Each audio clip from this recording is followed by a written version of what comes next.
Welcome to this episode of Abide in Me, How Jesus Models Secure Attachment with God. This series is a survey of the Gospel of Mark, looking for how Jesus models what is now called secure attachment, which is the physiological, emotional, cognitive, and spiritual experience of what is often called salvation or regeneration or being conjoined with God or enlightenment, individuation, even becoming spiritual. Through the series, we will discover the benefits of becoming securely attached with God, which is the transformation of one's life into one of joy and satisfaction.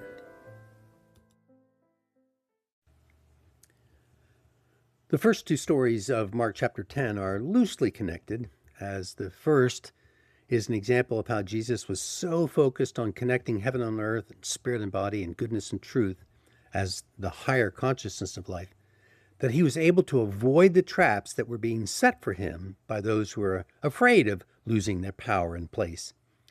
And the second story is about how, instead, being interdependent with God and other people, connecting heaven and earth and goodness and truth, will resolve our angst about losing our ego. Have you ever found yourself in a lose-lose situation? An example would be when someone is trying to make you look wrong and they ask a trick question like, "When did you stop lying to me?" Or, "How can I trust you anymore?" Or, "When is it okay to steal?" Any answer can be held against you, and especially so if they demand a yes, no, or simple answer. Well, here's the resolution.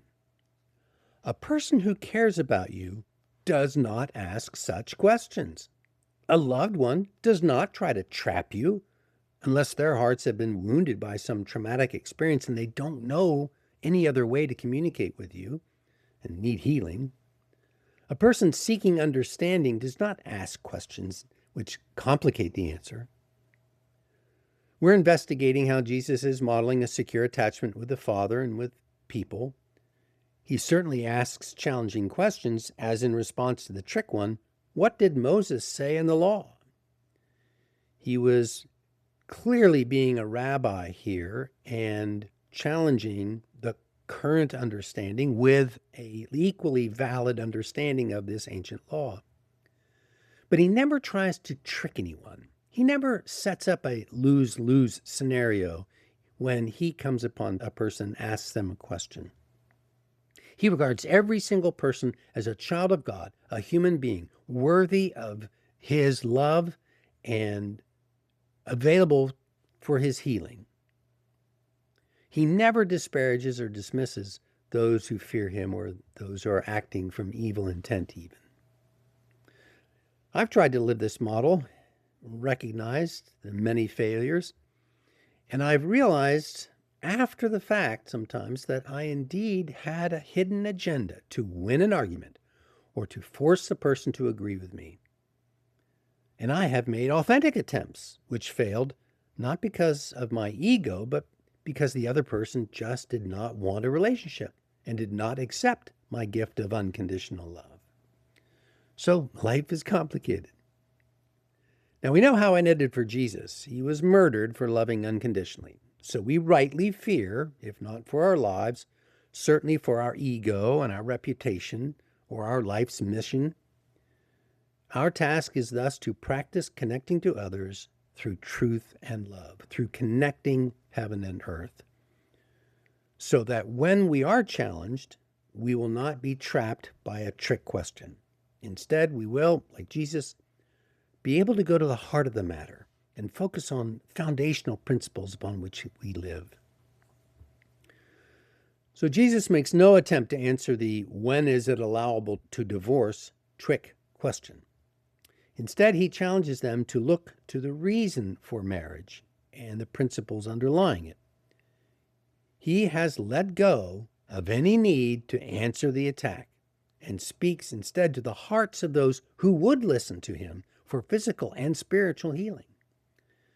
He is saying that people who love each other are those who experience a secure attachment, a mutual desire to be connected, an unconditional regard for their partner, an affirmative attitude, and has integrated mercy and justice, and so expects eternal happiness and the fulfillment of the Creator's intention for them in that relationship. If one of them walks away from that relationship, it is because the love and truth in their hearts and minds have become detached from each other. They become separated. Heaven and earth are no longer working together. And what they love and what they believe are no longer synced. They're no longer united in the effort to be a good person. So they not only are not securely attached, any woundedness they have is in fact managing their feelings, their words, and the behaviors, and they are hurting people as well as themselves. Because I'm proposing here that from our creation, we are wired to connect to and even unite with other human beings. It begins with the experience of a mother and her child, and that's been demonstrated by all sorts of different scientific and psychological tests. And then the experience of the relationships between the child and his siblings, and even of a child and their pet or toy. All these show how we are wired to seek connection. So as we develop as human beings, we experience a relationship in deeper and more mature ways, indeed spiritual ways. Now, if a child is emotionally wounded by trauma in their childhood, then healing will be necessary before they can feel safe and secure in their adult relationships, because their truth and good are, as it were, divorced. Jesus wants us to be spiritual people, engaged in secure connections. And so he models stepping back from sad and disordered circumstances and looking for the principles of life that maintain the marriage, the unity of goodness and truth in our hearts and minds. God's care for his creation always maintains the possibility for our growth, for our spiritual development. And this is symbolized by Jesus' teaching here the principles underneath how we are to live our lives. And then interestingly, it says that Jesus then heads south to Jerusalem, which clearly symbolizes a deepening of the exploration, a coming closer to the core of human experience, going from merely external concerns, what shall I eat, and so forth, to an inner focus on what are healthy relationships and what is the special unity expressed between spouses. Now, as I reflect on my reach for secure connection with other people and with God, I inevitably confront my desire for independence, for my own sovereignty, and I notice my resistance to being told what to do and being told what to believe. I want to make it up on my own, right? I'm among the many, many people who have experienced being harmfully manipulated, and so I have a sensitivity to becoming dependent on another person. My relationship with my wife taught me how to be lovingly moved to action and moved to adopt a new attitude because I was in a secure relationship. I have a deeply set belief that she loves me. And so I feel safe in being interdependent with her, where I can feel I am making choices, I am my own person, and my relationship to my spouse gives me joy and satisfaction. It is a part of my being whole and being connected to my inner self, to heaven, to other people, and to my God. Now, it's hard to imagine how insecure life must have been for people 2,000 years ago under Roman rule in Palestine. And then there was the more or less unconscious helplessness felt by most of the people because they had no chance of obeying all 600 plus laws of the church that said a good person had to obey in order to be righteous, to be part of the tribe. They couldn't live up to it. Must have been so frustrating and, again, insecure.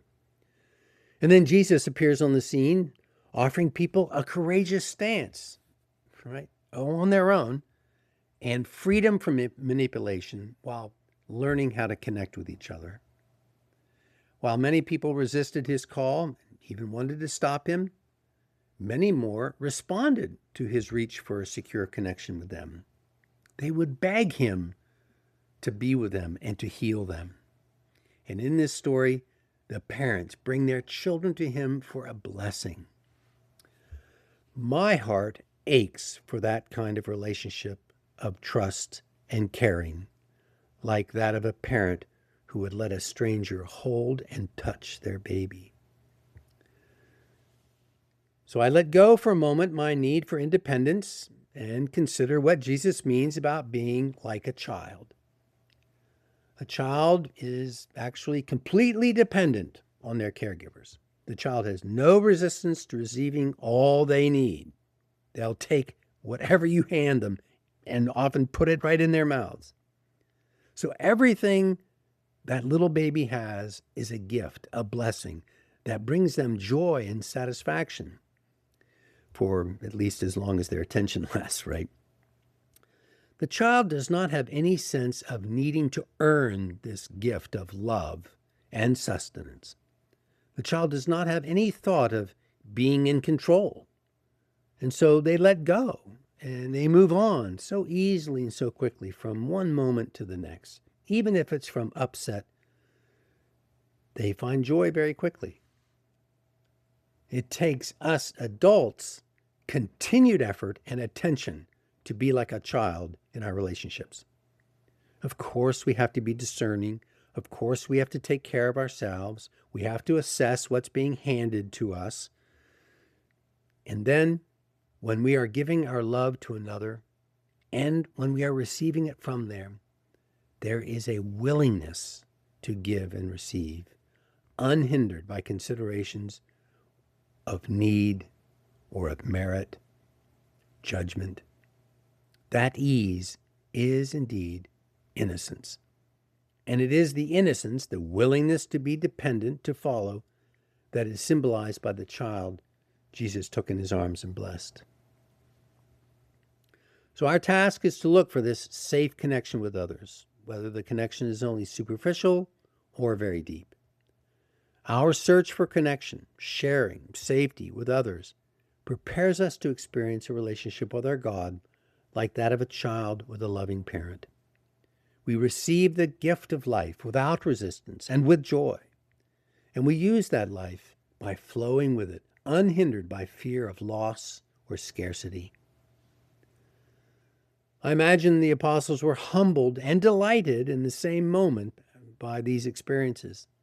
Their hearts and minds were becoming open in a new way by the presence of the divine love, speaking to them, looking at them with love, even though moments like when there was perhaps fire in his eyes, when he was angry at them for keeping the children away. But what they saw was him urging them to stop and listen and look. When Jesus blessed the child, I imagine the men's hearts exploding with joy as they also received the blessing.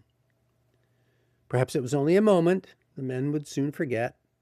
However, it is a model for us all to do the inner work of contemplation and relationship building. While this work requires dependence and includes repeated failure, we will experience the joy of innocence and all the blessings that come with it. We will have the kingdom of heaven connected to our life here and now. And so in conclusion, as we prepare for this journey south as Jesus was, that is towards this unity of heart and mind and the joy of interdependence, by mindfully considering how we are joining goodness and truth in our minds and hearts, are we believing in love? Are we loving the truth? How do I cultivate a trust in the divine and in the stability and reliability and dependability of the flow of love through my soul that I become conscious of in my mind and that then I can express in my body? Dependence on the reception of divine love and wisdom will create an experience of safety so that I can rise above the traps and tricks and the illusions that are part of living in this world. Instead, I will feel the strength of love holding me, and I'll see the caring acceptance in the face of my Creator. Let us all consider how to model our lives after Jesus' example of secure attachment. I pray this has supported your transformative life, whatever practice you have in your life. I want to thank Solomon Keel for his music, and I want to invite you to make a contribution to this work if you wish and are able through the PayPal link. And I invite you to continue to listen to the next episode. You be well.